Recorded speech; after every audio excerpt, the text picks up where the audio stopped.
दिल की राहों में अब भी तेरा नाम बसी है। हर धड़कन में तेरे लौट आने की उम्मीद रखी है। चांदनी रातों में जब खामोशियां गहरी होती हैं, तेरी यादें आकर मेरे दिल पर दस्तक देती है।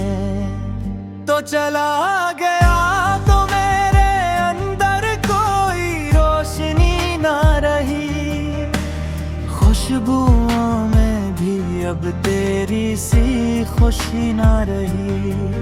मैंने हर लम्हा संभाल कर रखा तेरी बातों की गर्मी को,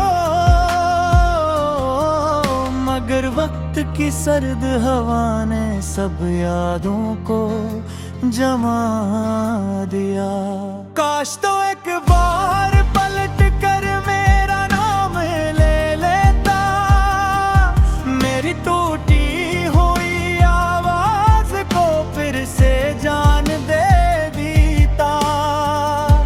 जो वादे हमने रातों की तन्हाओं में किए थे, वो सब खामोश होकर आंसुओं में बह गए।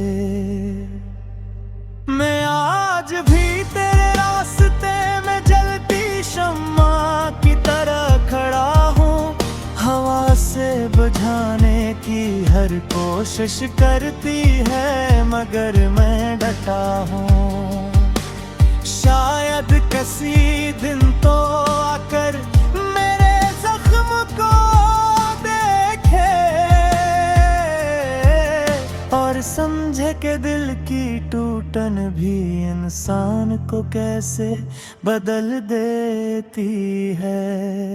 तू चला गया मगर मैं आज भी वही हूँ, जहाँ पहली बार तुझे खोकर रोया था।